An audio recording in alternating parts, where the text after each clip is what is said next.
which when you plug into a computer, turns the computer into a Linux computer. Didn't Google buy Motorola? Yes. Yes. I'm so excited to find out what they're going to do with the phone manufacturing plant. Yeah, but the thing is, all droids. They bought out their shares. I think Microsoft gave them like a $2 billion. Everyone keeps moving. All droids are made by Motorola. Otherwise, it's I thought only Galaxy. some. I thought only some of them, not all. Most of them What do the are. HTC have? Yeah, HTC makes some of the droids. You know, I think the the- name droid only refers to like the general look of it. You know, like really rectangular shape. The But newer ones I think are made by HTC, but the original ones were all made by. Yeah, the original one was made by Motorola, but I don't think they're exclusive anymore. Yeah, I don't think they're. Yeah. All right. So let's go ahead and get started. I know you guys are very excited. You're all waiting for 8:20 to come, right? Well, but as you watch the clock, will come later. Time passes a little different. It's 8:20 somewhere. Well, it depends on how you watch the time. All right. So what I'll do is I will make an announcement first. I could not get enough people to transfer to the earlier lab, from the later lab, because of all the hassles that the administrative people are giving us, because they don't know what we are doing. So they thought that we are just dropping classes and adding classes again.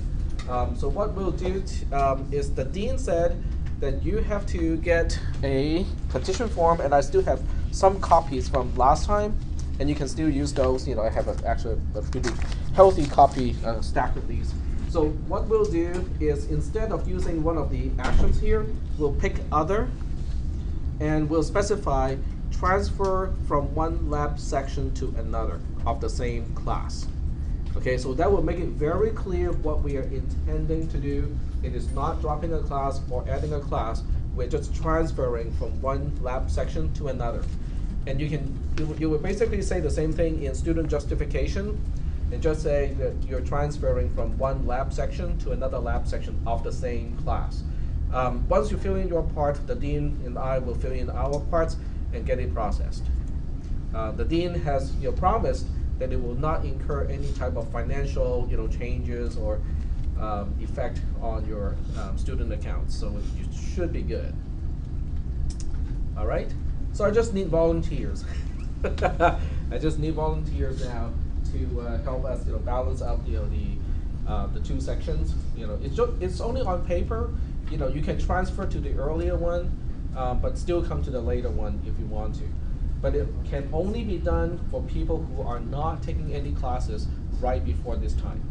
Because if there's an overlap, anything more than 20 minutes, the dean cannot sign it off. We cannot sign off when there's a big overlap. So for people who do not have any classes, like right before this class, okay, let me put it this way. If you don't have any class from 5:30 to the beginning of this class, you're a good candidate to help us, balance out the lab sections. All right? Yep. All right. So let's do this after the class, because I want to, make sure that people can have some time to think about it. But thank you. Okay, I really appreciate your help. All right. So I'm going to do this later. And what we'll do today is I'm going to give you a homework assignment. Well, I mean, you guys have to be expecting a homework assignment by about this time, right? Means we are already we're into the third week into the semester. The name of the homework is called environment, because I just want to make sure that everybody has a Linux type environment for doing the homework assignments that we need to do in this class. Okay? There's nothing here that is really complicated. In fact, I would do it using my setup here, just so that we have an idea of how to do it. Okay, so first of all, I'm going to pretend that I'm a student, and to do that, can't. Okay, yes I can. I can go to switch role to student. Because if I don't switch role to a student, I would not. You won't see the same thing when you log in as a student. But now you should see exactly the same thing. So we'll go ahead and go to topic 1. It's at the end of topic 1. There are several ways to find homework assignments in Moodle. The one thing you can also do is to go to the upcoming events, Upcoming events is usually on the right-hand side, kind of right below the news forum section. And you can see right here, upcoming events. We have a homework assignment called environment. The due date is next Tuesday by 7 p.m. I would do it right away, because it is so simple and so easy to do. Most of you would just think, I'll do it later. I can do it in 10 seconds, right?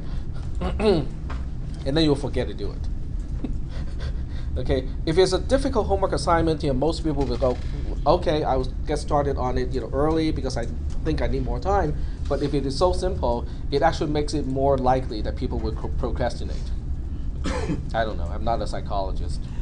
But some people think that way. Okay, if it's too easy, they would just say, "Oh, I'll do it later." But then later becomes later, and it becomes even later, and then it's past due. All right. So this is the homework assignment. You just click it and find out what it is.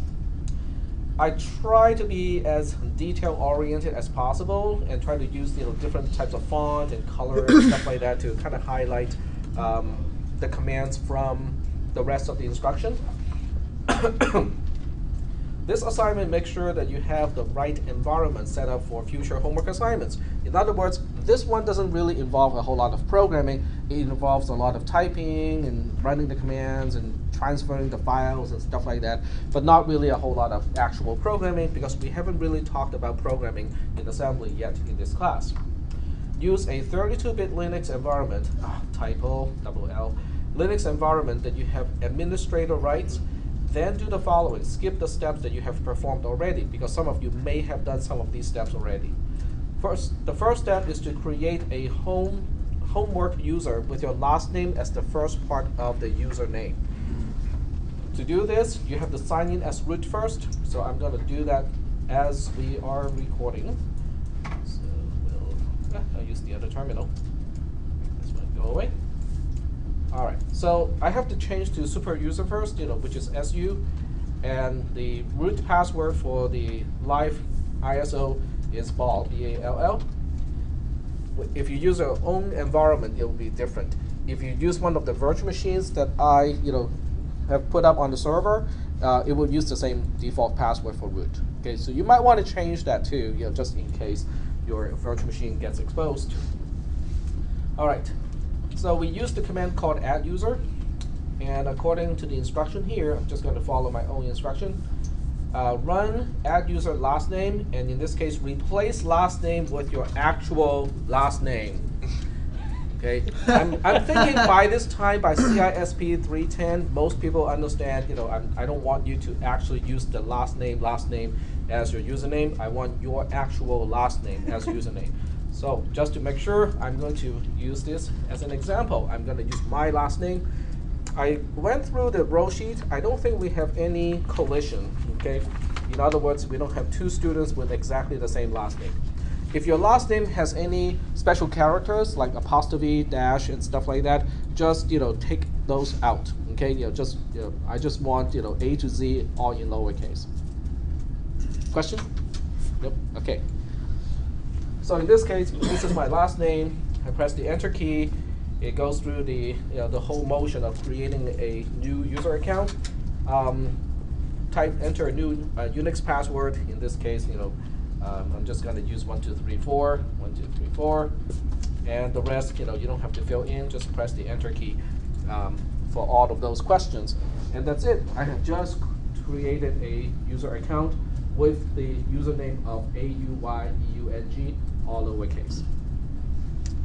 All right. Are there any questions about this step?